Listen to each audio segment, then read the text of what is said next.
All right, now we can do the actual Arsenal part of the chat, which is what we're all here for. And breaking news, I've just been handed this update. You can have an intelligent Arsenal chat, and it doesn't just have to be with guys. Like, it turns out that is not a rule that we have unfortunately followed too closely, and I'm glad to break that rule here today. Joining me to talk Arsenal, you may have seen her on Latte Firm in the past, or enjoyed her on Twitter at Laura Kirk-12, is Laura Kirk-Francis. Hello, Laura Kirk-Francis.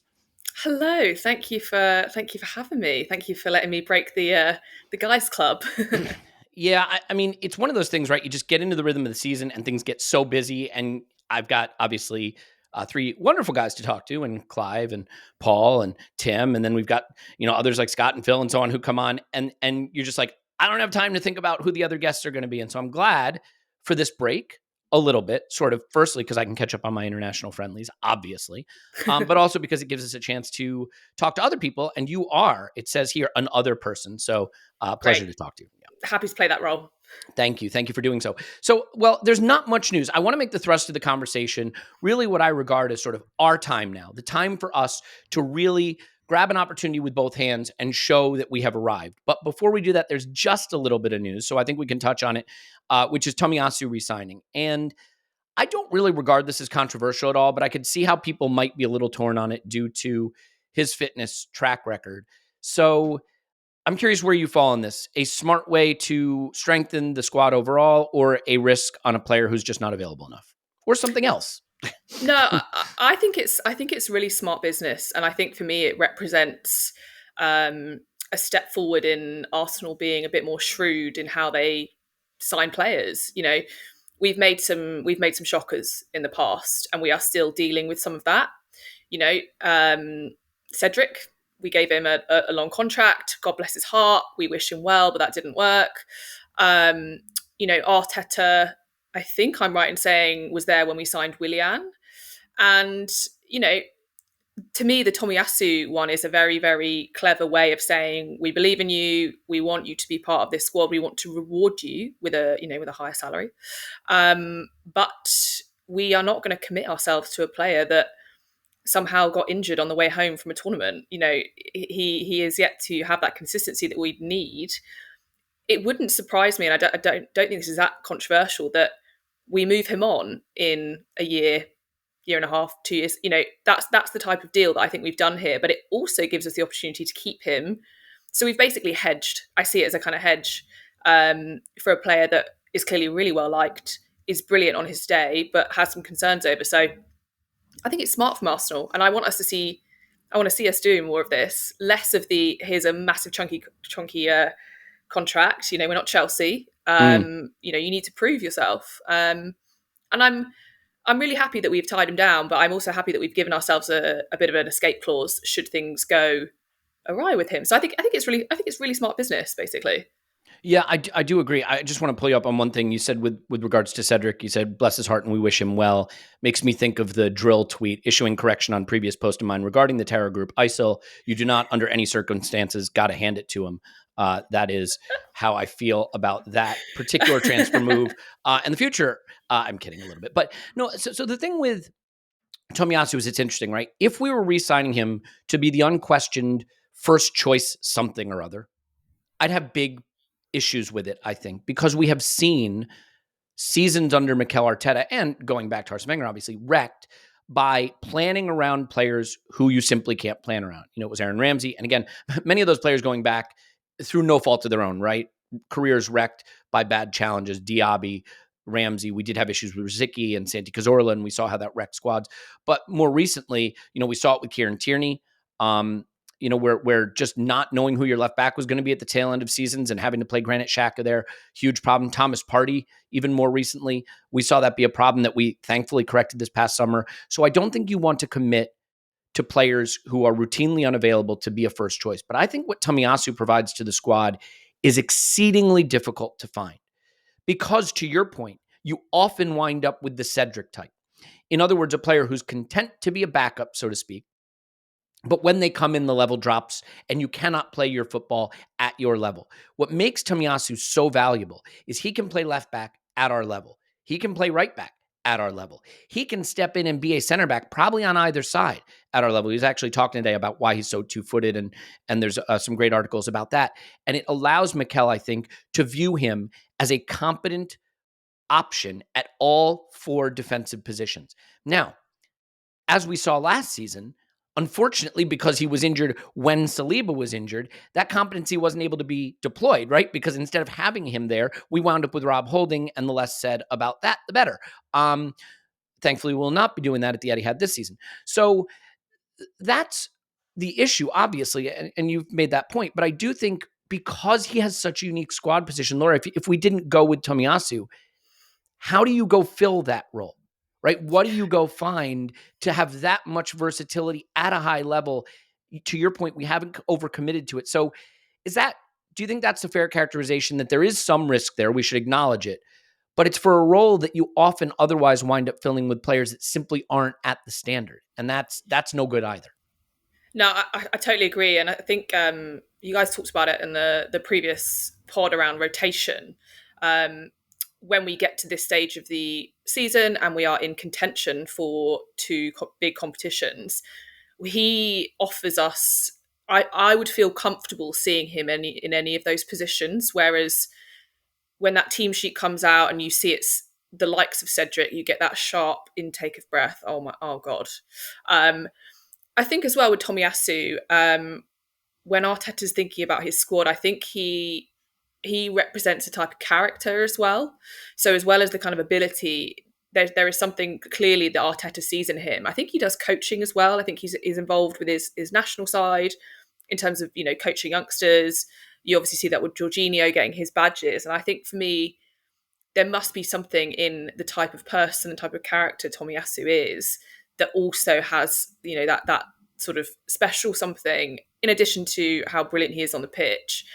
And I think you would be hard placed to find a replacement for both the character, the flexibility. He's probably our maybe first, second best at one-on-ones. It's almost unique. It's hard to characterize him, which makes him very easy to underestimate from other clubs, but very, very, to an Arsenal fan, you see his value. And if people don't want to talk about Tomiyasu, and by people I mean other clubs, the media, that's fine with me. He can just fly under the radar as a very, very good member of our team, and a very important member as well. I would be really sad to see him move on. Just from a personal perspective, I think he has been brilliant. I think his first seasons with us, it was like, wow, who is this? See, that's something I'll just stop you for a second, if you don't mind, because I think that's something people do forget when they're trying to think about his level. And unfortunately, it is the injuries that have prevented us from seeing it consistently, and the fact that we have elevated the level of the first choice options. But like that first half season he was here, people were talking about him as player of the season. Like he was sensational. So it's not that he's a workman-like capable squad player. At one point in time, he was performing as well as anybody in the squad. Yeah, totally. And he is still relatively young. To me, he's still very young. How old is he? What is he? I'm early just saying 20s? To me, he's very young. They're all very young to me. Yeah, he's peak Gen Z, isn't he? But they're all children in my eyes. But he, to me, as you said, he started really well. The injuries, are what they are. But he has also adapted so well, because obviously when we signed Ben White, he was going to play at centre back, I think, and then obviously Arteta's moved him across. And so to have that kind of level of disruption, for some players, they will see that as, I just don't have a role here. I just don't have a fixed role. I don't know where I fit into this particular defensive unit. He seems to be completely fine with it. He just slots in where he needs to be, and he operates at a level which, could be starting 11, could be impact sub, could be, and I think tying him to a long-ish but with a break clause deal is really shrewd from Arsenal. Yeah, and to your point about the media, by the way, that sweet summer child is just 25. Yeah. Nice and young by human standards, right in the middle of his career, nearing the dreaded age curve by football standards. So what I would say is, to your point about the media, there may be a clear recollection of the home game last season where he passed it to De Bruyne and they scored a goal. And that was sort of the major contribution of his season that non-Arsenal supporters will remember. But I can also remember Mikel deploying him to on the left, I think for one of the first times we'd seen it, specifically to negate Mohamed Salah, and took Salah completely out of that game. And that's no mean feat, right? So, yeah, I don't think we have to go too much further on this. To me, it just feels like one of those things where who do you tend to wind up with as squad players? They're either kids trying to elevate their game, and you're going to get mistakes with kids. You're going to get uneven performances with kids, and you don't necessarily know how they're going to integrate into the squad culture-wise. Or you get overage players, the Chelsea retirement home basically is what we are moving away Manchester from. United dipping a toe in those waters as well. So, which we love, and they can go swim there for as long as they like. And we have avoided that post Cedric era. And I do think we should give Mikel and crew credit, by the way, because if you look at how they built the squad early on, there were Cedrics, there were also Pablo Maris, right? We got it wrong with a lot of those level of players. Look at what we've done just since January with Leo Trossard, right? Squad player who can start any game and our level doesn't drop. Jakub Kiwior, squad player who probably didn't really have much of a hope. Well, I'm sure he did. All players think they do, but I never thought would lock down a starting role. And now maybe keeping Zinchenko out of the squad, right? We haven't even seen Timber yet. And I don't know if Timber was brought in to be a starter, but we think his level's pretty high to create competition. They've done an excellent job, not just of buying the 100 million pound Declan Rice, which is hard to get wrong, but they've improved massively in bringing in those players like Timber, Kiwior, and Trossard and Tomiyasu, depending on what you think he was brought in to be, who can on a match day start or be on the bench, and either way you feel perfectly comfortable with it, Yeah, and they've also locked down some of our most high profile contracts nice and early. So we've not had this like transfer saga of will they, won't they? Obviously Saka let his go on a little bit, completely fine though. He backed himself, and then when we came to renegotiate, he had a bit more bargaining power. But you have essentially locked down our best players for the foreseeable future, as well as you just said, strengthening with the likes of Trossard. I think Trossard's been a really good signing. I know he's been patchy, but I have a place in my heart for Trossard. Just a squad that on paper and in the past kind of couple of months really looks like it is coming into its best. Basically, I think we are at our potentially maturity curve of this group of players. That peak of maturity could be several years. If you look at Liverpool, but it fills me with a kind of with a hope, which is inevitably going to be crushed at some point. But for the moment, we can be hopeful because we have signed the right players. They're locked in. Off we go. Yeah, serenity, I think, right? There doesn't feel like there's a lot of conflict or drama in the squad, in the group. And I think about for so many years, we've had conversations. Should we move them on? Are they going to leave? Are they want-away players? Are they going to go to Barcelona? Should we re-sign Aubameyang? And now we just have this serenity. We like the group.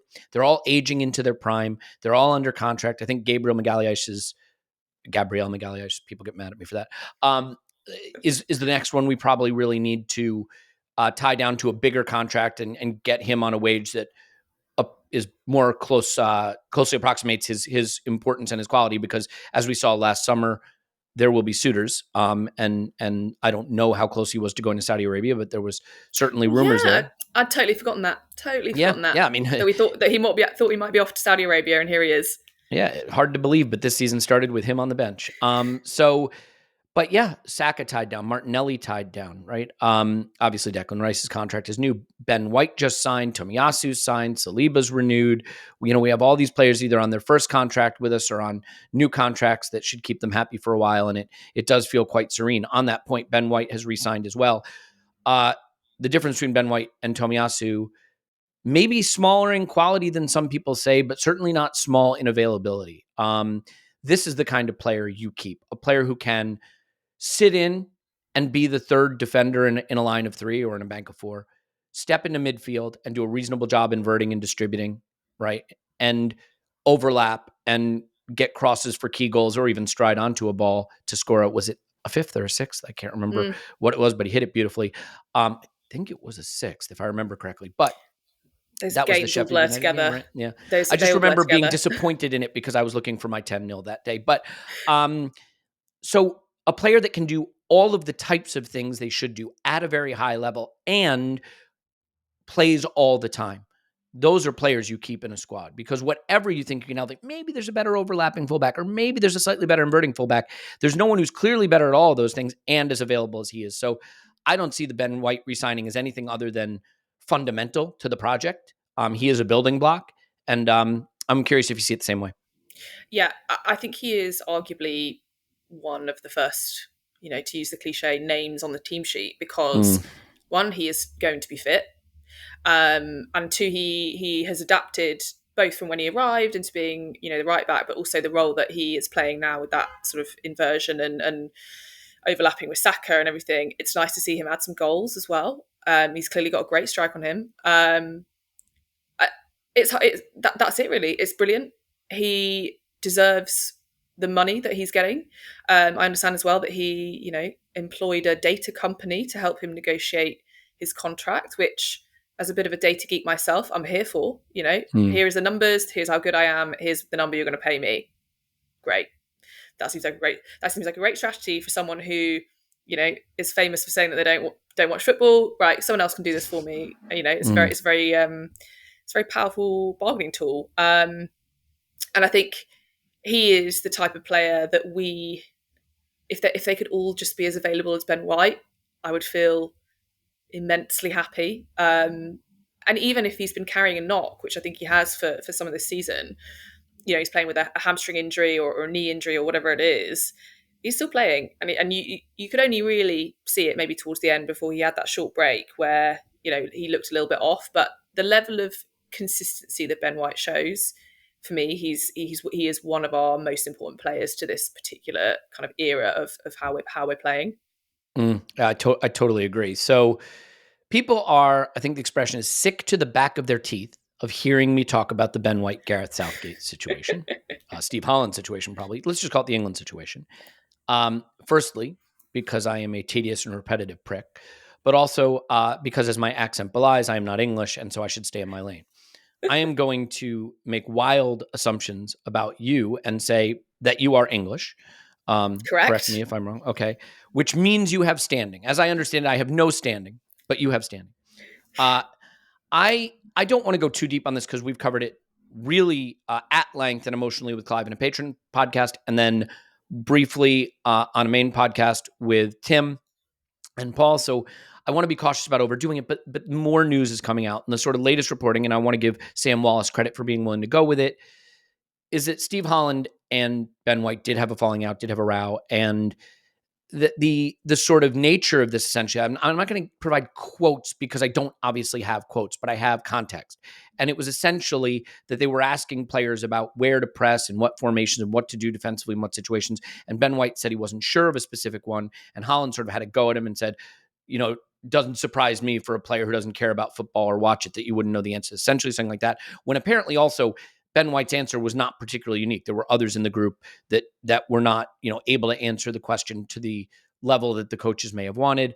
And there were players who did not consider this appropriate, who apparently have spoken up behind the scenes as well. So at a minimum, there was behavior that broke the relationship from Holland.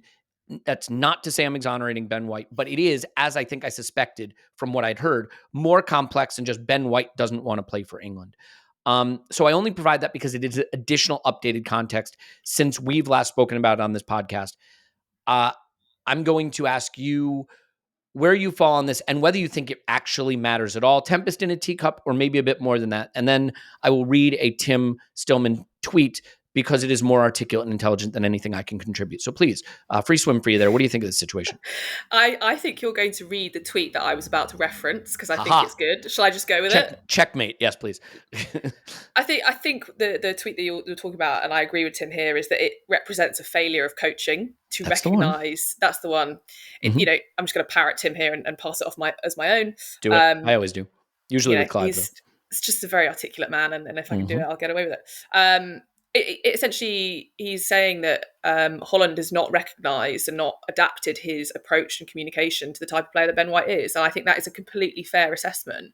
The thing that surprised me in that Telegraph article is that supposedly what was said was not just that Ben White's not interested in football, but there was an insinuation or a quote that said, "You're too busy thinking about something else."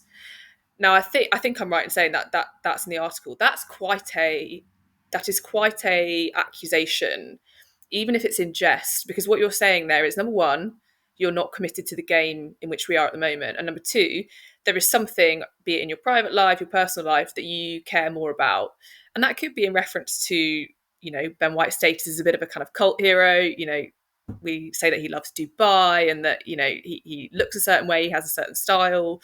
But that for me is quite a dig. That would really annoy me. It would really annoy me. And I think, as Tim put very eloquently, Holland knows who Ben White is, and if he doesn't, he's not doing his job. So he either has done it on purpose and knowing that that would get a rise out of him, or he doesn't know who Ben White is, which I would argue is a bigger failure. If you are in a position like that, you should know the personalities of each and every one of your players. So he's either done it on purpose, which I think is unacceptable, or he's done it and didn't realise that Ben would react that way. But ultimately, I think it's just a poor representation of a coach at the highest standard. We're talking about international football here, whether you care about England or not, to not be able to have the emotional intelligence to adapt your communication. That would be my take on it, basically. But yeah, just everyone go follow Tim. He said it in however many characters. Yeah, it's a failure of coaching. And I couldn't agree more. So I will read just these chain of tweets and then add a very little bit to this, and we'll move on. So he says, this is a coaching failure. He said, a failure to coach, to recognize and adapt to a character who is not from the usual footballer mold and has therefore decided there is something wrong with him. Amateur stuff. Vaguely competent leaders do not do this. Ben White thrived and flourished under Marcelo Bielsa and Mikel Arteta, Graham Potter too. He plays an insane amount of minutes for his club and has seamlessly moved between positions. If you think this guy is not committed enough to football, the problem is with you, in my opinion. Several other coaches have been able to unlock this player and his level of commitment and capacity for learning. One of his working environments so far has not been able or willing to do so. And I think that is perfectly summarized, which is simply, there is no doubt there's an extremely talented player in Ben White, and there is no doubt that several different types of coaches have been able to get the most out of that player and his indefatigable spirit and commitment to his craft. And one coach has only been able to see him as the cardboard cutout personality that is portrayed by one comment he made many years ago, by his tan, by his fashion. Honestly, it's classic old man behavior. I look at you and I see someone I don't understand. And instead of trying to understand you, young man, I'm just going to judge you. I mean, we see that in other. By the way, I'm not calling anyone a bigot or a sexist or anything like that. What I'm saying is it is the same kind of mentality that leads to those ideologies, in that you see someone, you summarize them based on what you see, and you fail to take the time or do the work to understand who they are beneath that. That's how I read it. I don't know. Again, I mean, some people think I take this way too far. It upsets me because I care about the player, but it upsets me also, even as a parent, right? I have an 8-year-old and I have a 4-year-old daughter. Both my daughters are different, and I have to parent to them differently if I want them to thrive as individuals. I'd like to think that we all do this in different parts of our life. And so it is a little upsetting to see something like this. And the reason I think I get hurt by it is then you have Henry Winter writing an article that says, Ben White will always be remembered for refusing to play for England. Ben White will always be remembered for refusing to play for England. Harry Redknapp, goes on TalkSport and says, England, if he ever wants to play for England again, they should slam the door in his mush, right? And then goes on to say worse stuff. And so this isn't just Tempest and Teapot stuff, because that gets amplified. And then if you go into Henry Winter's mentions and things like that, you do have a lot of very hateful, angry, ugly things being said about Ben White there. So this is all, and let's be clear, that's not because he didn't want to play for Southgate and Holland. It's because Southgate chose to tee up a pre-selected question with a predetermined answer to say in the most unequivocal way, this is Ben's fault. He doesn't want to play for England. And he didn't stop there. He said, it's not about Steve Holland. I've heard that. That's wrong. It's not about me. And then to go so far, the part that I think is really self-serving is like, when I don't pick someone, I have to take the blame. I suffer, and I can take that, by the way. Well, if you can take it, why aren't you taking it now? I just think it would have been so much easier for everyone, including Southgate, by the way, who now is embroiled in this mess, to just say, I realize selection's complicated and I realize it can be controversial, but we've got a great squad with a chance to do something here. So let's back these guys. And please understand that squad selection just is based on so many factors, not all of which are public. And we'll see what happens in years to come. But this is the squad for this tournament. I mean, that, if you say that, you draw a line under it. And now Southgate's actually made it a bigger story. I think it's blown up in his face a little bit. Again, I know I don't have standing, but Laura, we should move on from it. But can I just say one final thing? thought, please? Please do. Final thought. The reason I think partly this is blown up so much is that we and I don't want to get too profound here, but we as a nation, as a country, are in a, how would I put this eloquently? The vibes are terrible in this country at the moment. We have, a failing infrastructure, a government that is, out of sorts. We have a general election this year, et cetera, et cetera. So this idea of national identity is very, very important to people. And it is, things that people cling to because they feel like it's being eroded by, what's happening in the world with immigration. And that's why I think the things that Henry Winter has written, the headlines, are so unhelpful. It's just it's almost a dog whistle to the type of people that you see on Twitter. And I completely agree with you. My kind of view of Southgate has changed because there's no way that you did not know what was going to happen with that comment. So either you've been badly advised or you did it on purpose, but you have essentially, thrown him to the wolves when you could have drawn a line under it, as you just said, really, really quickly. And it's certainly going to taint my memory of Southgate as a manager for sure.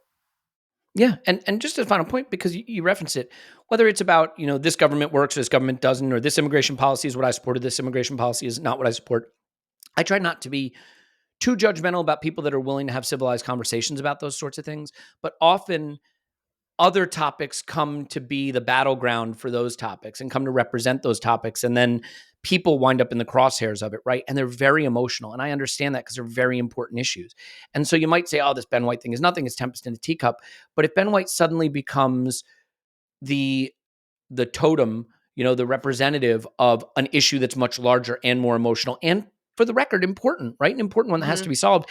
He gets placed in the crosshairs of that emotion and comes to represent different ideologies that may have nothing to do with him, probably have nothing to do with him. So I don't want to go down that road, by the way, but my point is simply it's unfair because I don't think anyone would not be aware that there are cultural challenges globally right now. Like we're going through a sort of something cultural where I think social media and online behavior is causing people to struggle with identity and struggle with how to get along with one another across different parts of the political spectrum. And I do think Southgate's kind of just chucked Ben White into that pit, and nobody wants to be in that pit. Let's face it, that pit's no fun. The thing that I think lots of people will remember, and I'm not saying that this is the same, but after the World Cup where Beckham was sent off, lots of people will have seen in the documentary, and will remember, the press were absolutely unhinged with how they treated him because the manager at the time said that he had let his country down.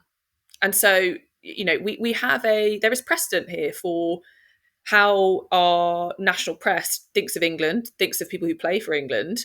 And so I think, it annoys me when people say this is overblown. This could be, enormous. And we have a record of ruining people's lives in association with the England football team. That's a good point. Yeah. And I do, by the way, I don't have a problem with national pride. I think in the right context, national pride can be a beautiful thing that stitches different kinds of people together and gives them a joint purpose, right? Unfortunately, there can be a dark side of it. And online, unfortunately, that's where it really comes out. So let's try not to be terminally online here. I think there is a possibility that actually this is nothing. Ben White's fine. He gets a lot of love at the Emirates. Away fans boo him briefly, but everyone kind of forgets about it because there's a title race on and it goes away. I hope that's what happens. But as we see, there's drips and drips and drips coming out in the media, which means the story just carries on. I'm happy to draw a line under it.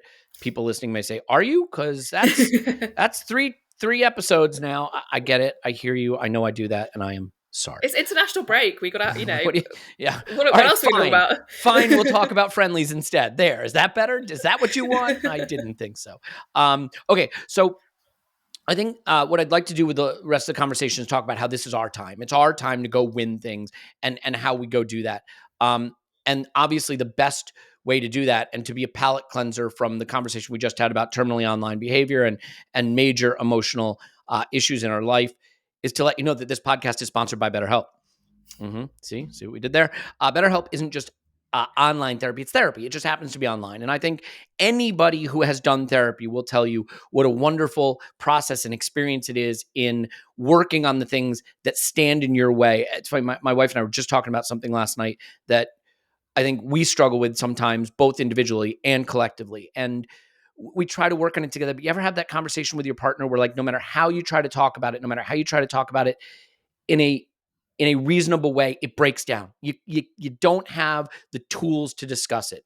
Whatever that thing happens to be, it could be parenting, it could be finances, whatever it is. So that's where therapy is so valuable. It gives you tools to discuss things that are standing in your way. It gives you strategies for working on things that are preventing you from being your best self.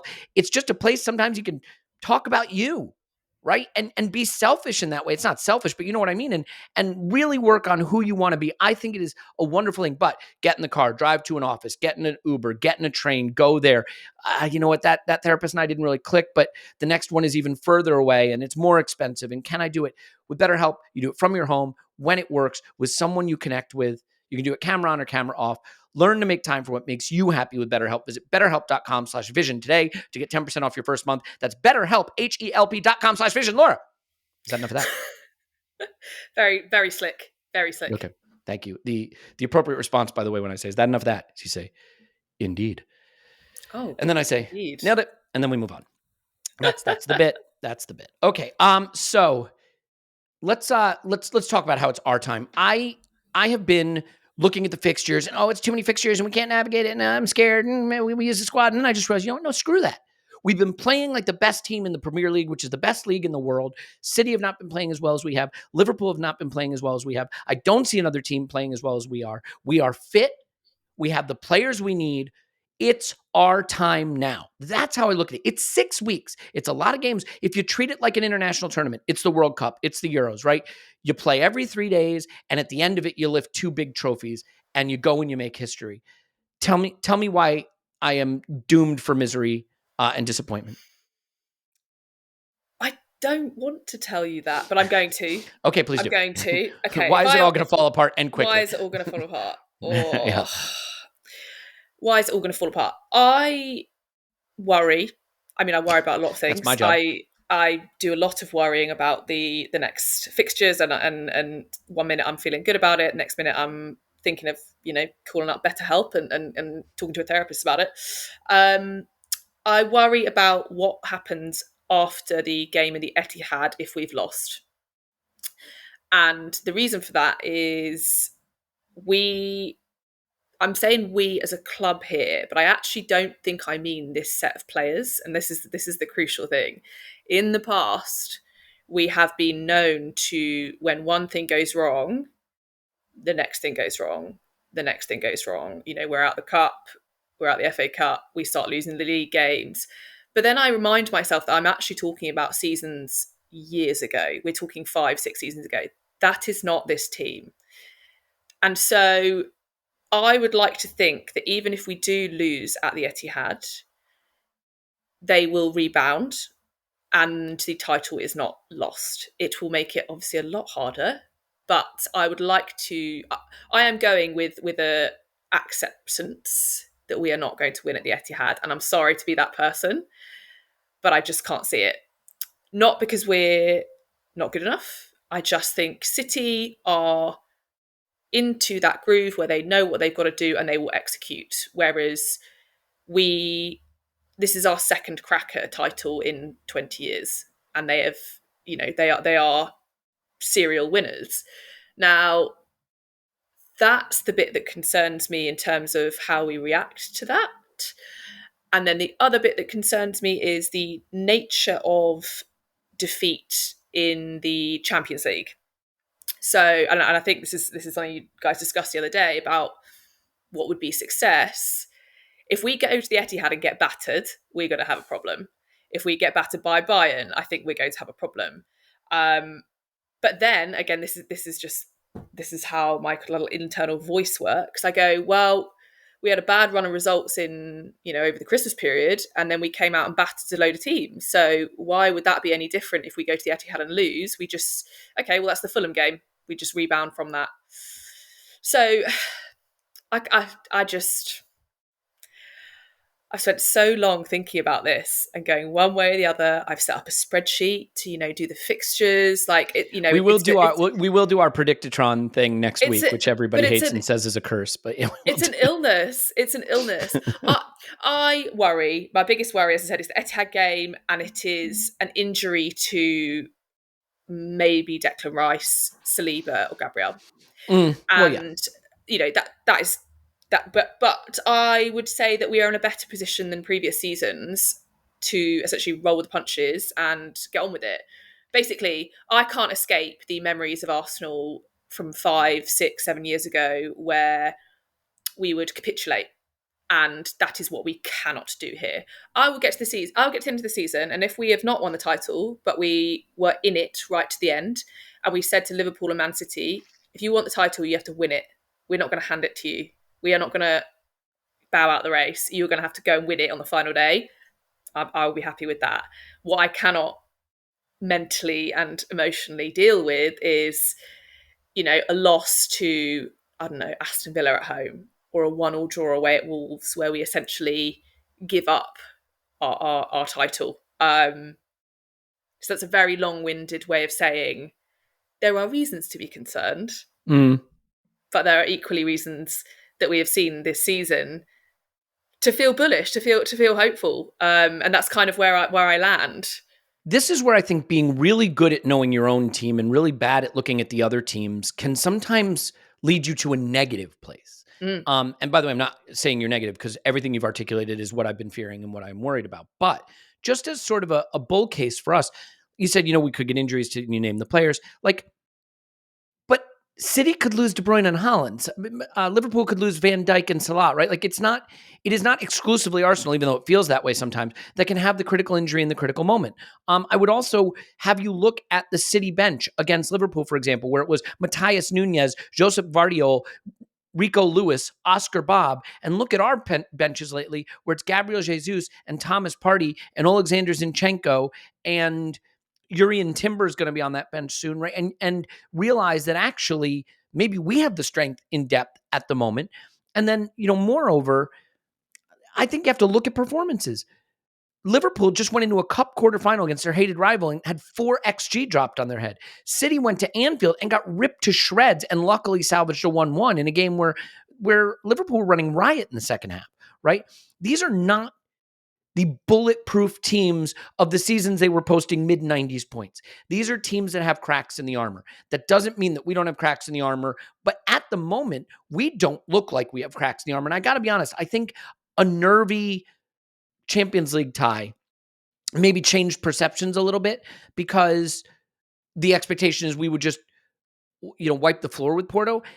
I don't think you ever wipe the floor with a team that keeps the ball in play for 5 minutes over 2 legs and is so good at the dark arts. And by the way, just has a lot of skill and expertise in that competition. But if you look at the Premier League, even the game it was a close game, the Brentford game, if our backup goalkeeper doesn't kick it in his own net, that's not a close game.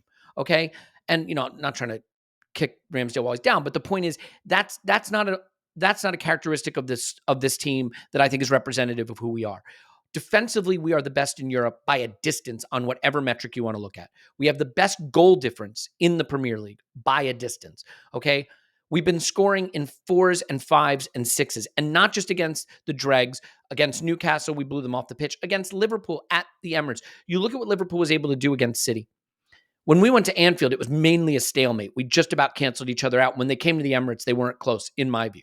So, no, going to the Etihad's not easy, and the odds are that City will emerge victorious, because they're probably about as good as we are, and home pitch, they'll at their ground they may just have the edge. It's going to be a cagey tactical game. It's going to be decided by the odd goal. And any game like that, maybe this is the one where they smash it in off our face. And, you just don't know. I know we don't know that. I don't think we have to beat City to win the title, though. I think any of these, if you said to me, of Arsenal, City, and Liverpool, who seems likely to drop random points on current form, it's not us. It really isn't us. So the biggest question for me, Laura, in this running is not whether we have the quality to go win not just the title, but the Champions League. I really believe we are playing as well as any team in the world. In the Champions League, there's an experience aspect to it, how we handle the pressure, and the fact that we have quite the gauntlet to go through Bayern and then City or Madrid, and then, hopefully Barcelona. But so that would be a murderer's row. But I think the real question, and this is the one that I think stands in the way of us doing it, is I think Mikel can look at this one of two ways. I know my best group. I'm going to try to use them as much as possible. It's 6 weeks. They've just had a couple weeks off. They're in good form. They're well rested. We've played very few fixtures this calendar year versus our direct rivals. So we've got minutes in the legs. I'm going to use those best players up like a sponge. 6 weeks, give me everything I got. Or I'm going to try to use this expanded squad I have. I have a lot of quality. I'm going to try to integrate Zinchenko and Tomiyasu and Partey and Jesus again. And I'm going to try to use the strength and depth that I have. I don't know which is the right way to do it. People say, it should be rotation. Go back and look at the seasons Liverpool and City ran the table. Down the stretch, they sort of settled on an 11 and used it up. So which way do you think is the sounder way, the safer way, the better way to get through this? Using our strength and depth, or just trying to squeeze as much out of this orange as possible over a 6-week period, knowing they haven't played a ton of football over the last 3 months? That was a rant, sorry. No. I went on a real journey, though, where you were speaking there. Thank you. When you started speaking, I was like, right, well, we're obviously going to win this title. St. Crispin's Day! So I started getting excited. And then when you started talking about the Etihad, I came down again, all in the space of like a minute. I would lean towards basically squeezing as much out of them as possible. And the reason for that is twofold. Number one, as you said, they haven't played that much football. And we have had 2 very long breaks in, a couple of months apart. So in terms of fatigue, yes, we've got the kind of like end of season fatigue, but really at the same time, they should also be potentially at their fittest because, we have been playing these games. The second reason I think is how well that first 11 has performed. I don't think you can look away from, yes, we can argue about the quality of the Premier League side, but why would you change something that is clearly working better than it has been for years, just for the sake of, for a hypothetical?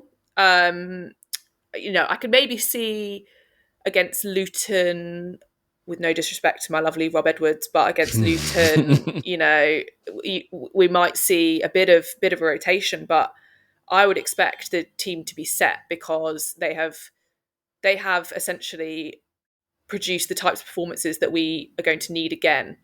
So just, I know that's oversimplifying it, but just, what you've been doing for the past 3 months, just keep doing it, do it again and do it again. And that for me is how we would win this title. That said, obviously, that's imagining that no one gets injured, but that could happen. That could happen, as you said, that we don't have any injuries. I think what worries me, it can. There's no rule. We're using the kind of recency bias of what happened to Saliba last year as a predictor of the future, but that's not how it works. Or you could have a bad injury, but it's to Cedric. We're not rooting for that, of course not. But my point is, obviously not. You could get an injury, but it could be to a player that actually, it doesn't really change the calculus. It doesn't have to be the load-bearing wall in the squad. I think, Laura, one of the things, though, that I feel, and I don't have any data for this, I just have vibes. I almost feel like nobody wants this international break to end, in a way, because we look at what's coming in April and early May. It's every 3 days. Every game is consequential.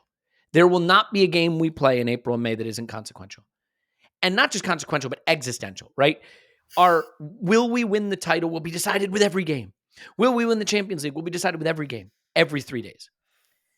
I almost feel like people would prefer this international break just stay on because they're not ready. Like, and if we're not ready for it, well, I sure hope the players are. But like, can we shift our mindset for a minute to getting really excited for 6 weeks of consequential football from Arsenal when it matters on two fronts for two of the most prestigious and important club football trophies in the world? Like, this is where we wanted to be. And now I feel like none of us want to go face it.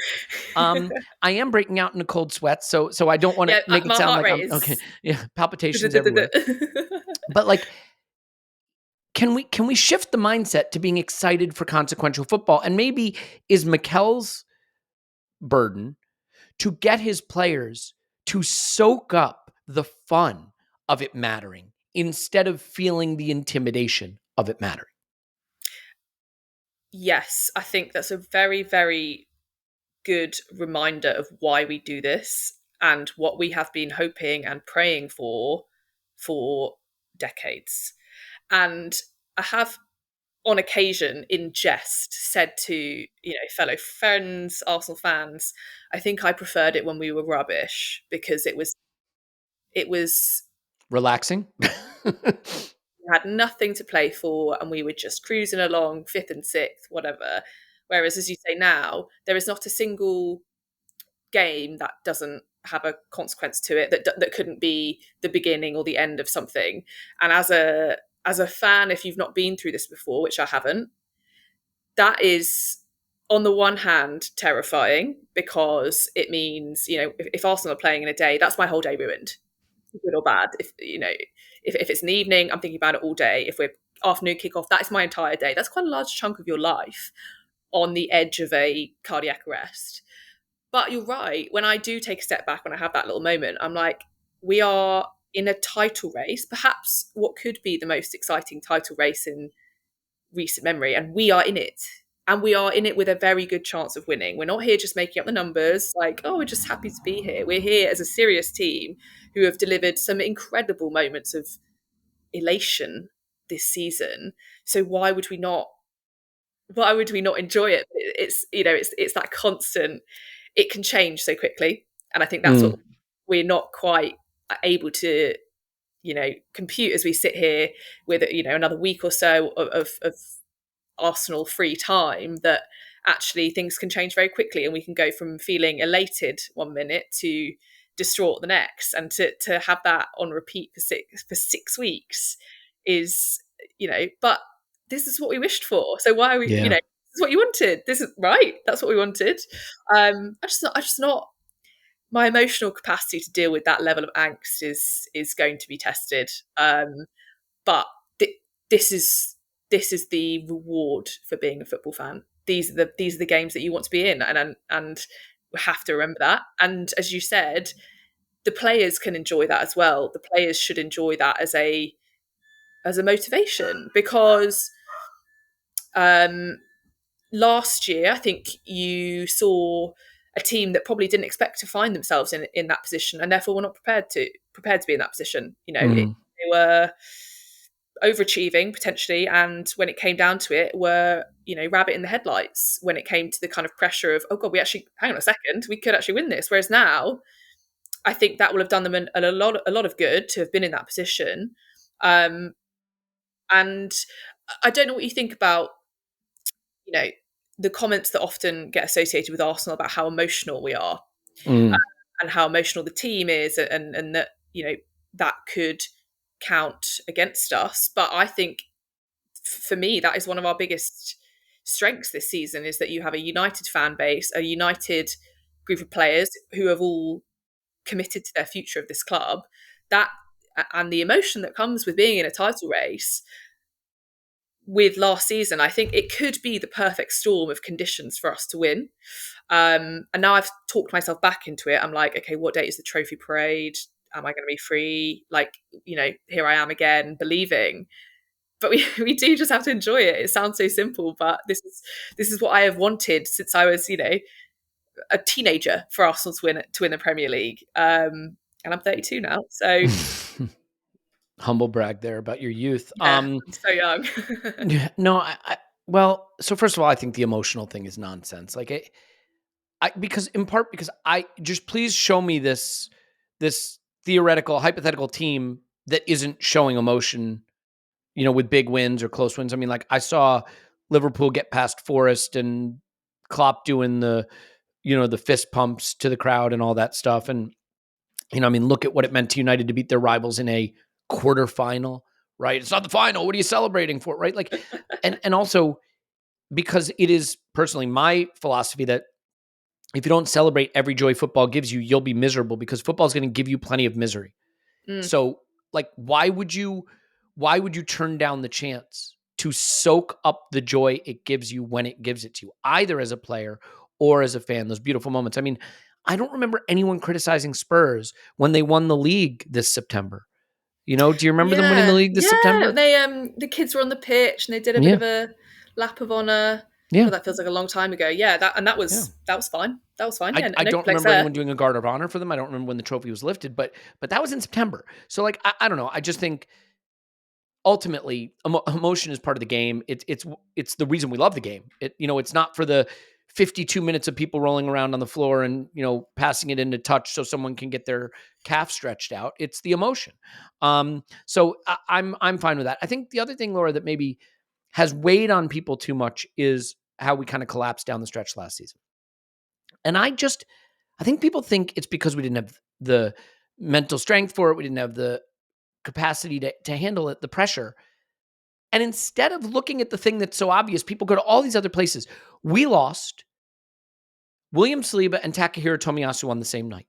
We then went to the Etihad with a half-fit Thomas Partey and Rob Holding. And what do you think happened? Kevin De Bruyne and Erling Haaland ragdolled them. That's what they did. All right? And then we summoned the strength to beat Chelsea and Newcastle away with a ragtag group, and then played Brighton with Kieran Tierney at left back, Jakob Kivior at right center back, who, again, whatever we think of Kivior now, he had hardly played for us. A midfield that included both Jorginho and Granit Xhaka. So while I love Granit Xhaka, him and Jorginho, I mean, you're running past them, running at Kivior and Tierney and stuff. Like, it wasn't going to work. We scored a goal. It was chalked off. They got one that was from a deflection, and we went to pieces because we knew the title was just gone. Like, but we went into that stretch run without the players that we really needed to be able to compete for a big trophy.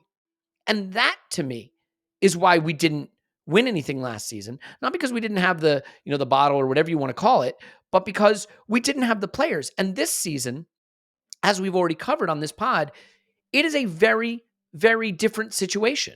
We have a keeper who's, let me not jinx anything, but like the Southampton game where Ramsdale gifted them the early goal, right? And then we're chasing it the whole game.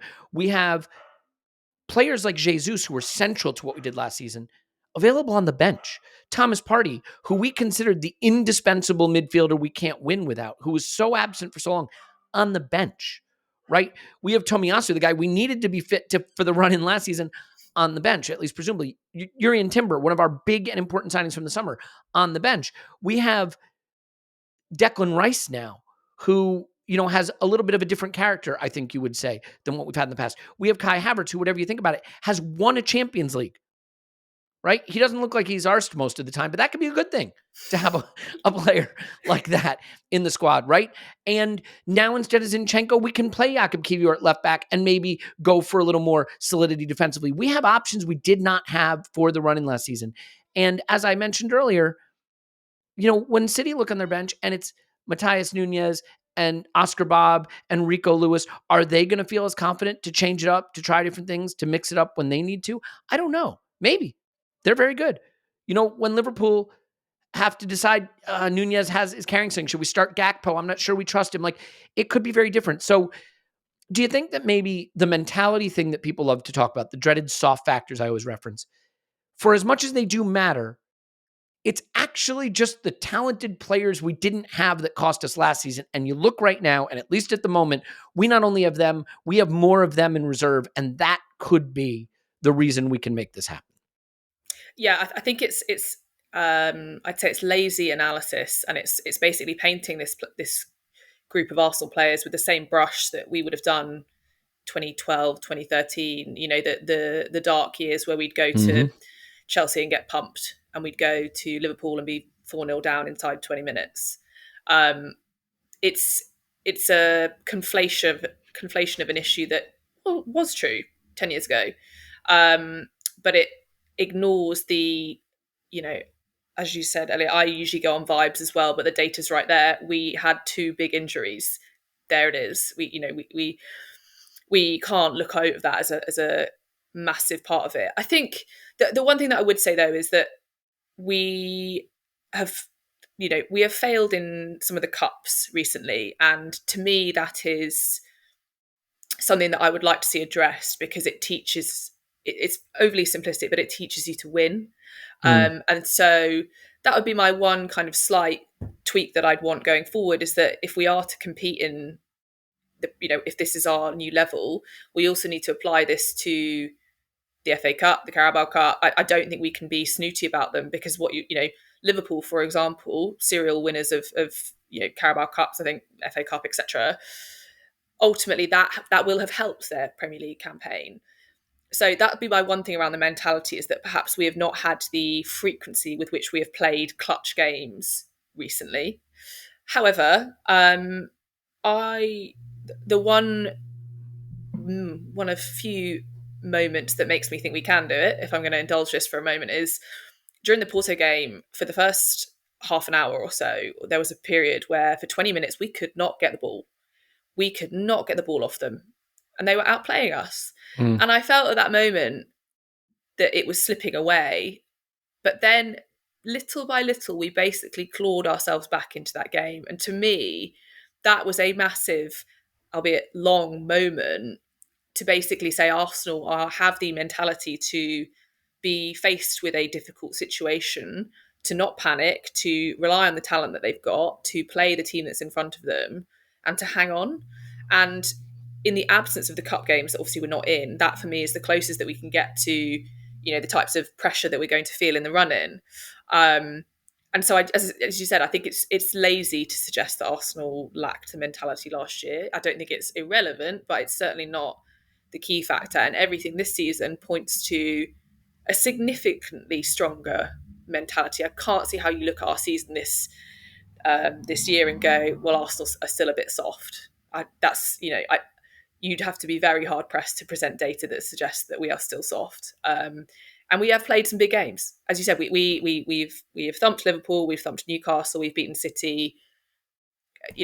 Everything. If we're going to apply what's gone before to what is ahead, suggests we are in a good position. Basically, I've talked myself back into it. It's back on. It's a real roller coaster. Yeah, it's back on. We conceded 17 goals in our last 10 games last season. Yeah. There's just no chance we're doing that this season. There isn't. And I think, to your point, the difference is when we go through a rough patch in a game, when we're not on top of the opposition, this team has a defensive foundation that is different from what it's had in the past and better than any in the league.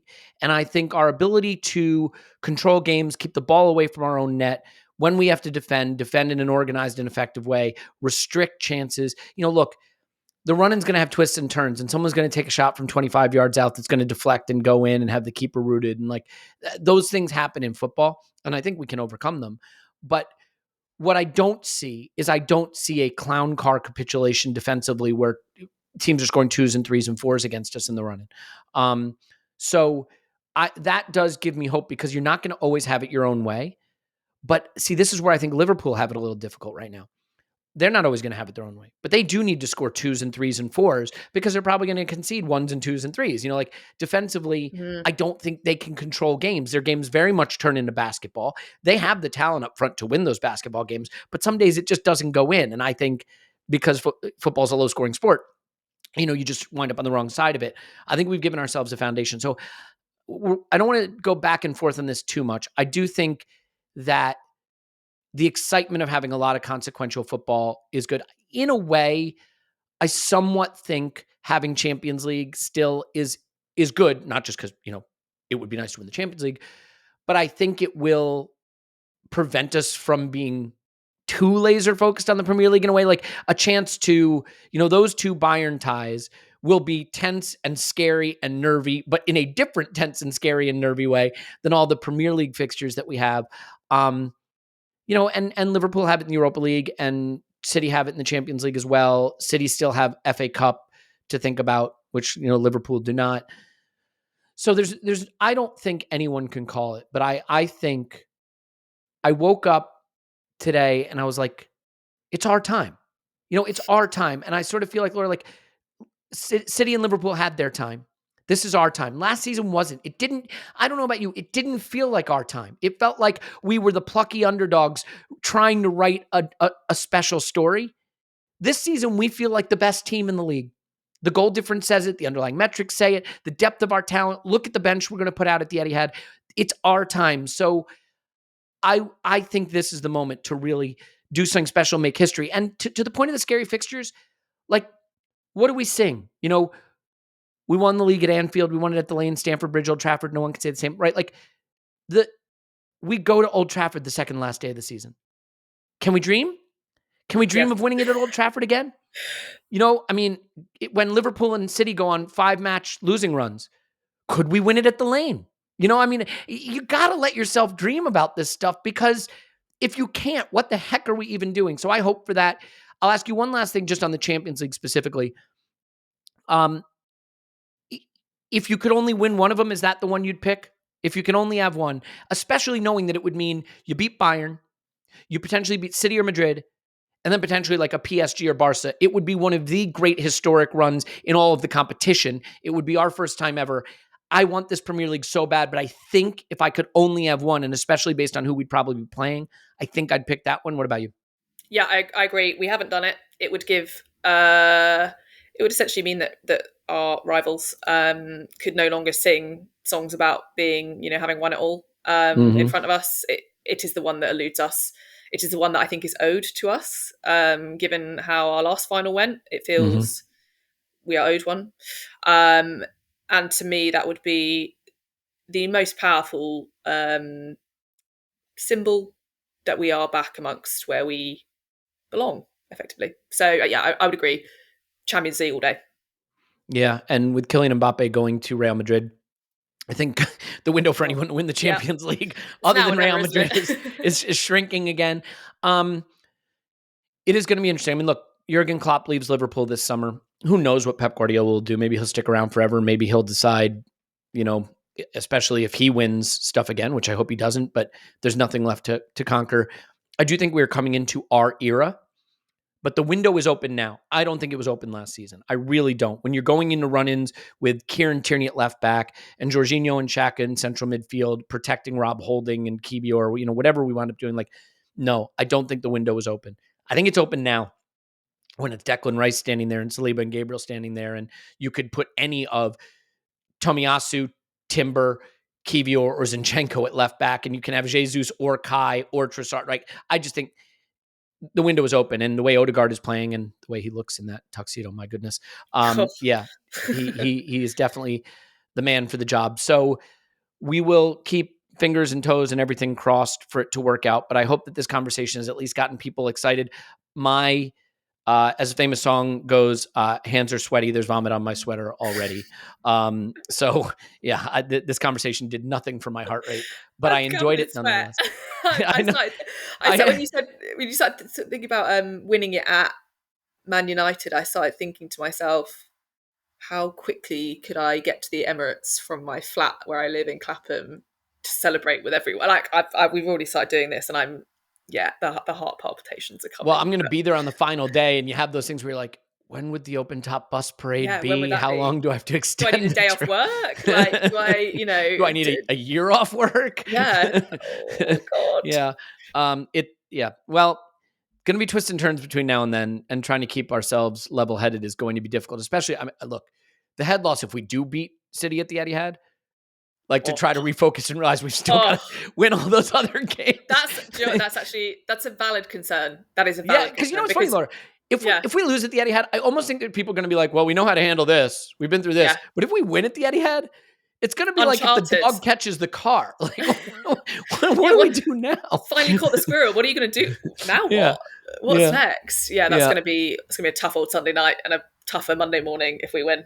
Yeah. All right. Well, we've got one more sort of unusual segment for you that I hope you'll stick around for, because we got one more piece of content we're going to be putting out related to something a little closer to home for me. So that's coming up in a moment. But first, we have to say goodbye to Laura Kirk-Francis. It was a delight to speak to you. I hope we'll get a chance to do it again.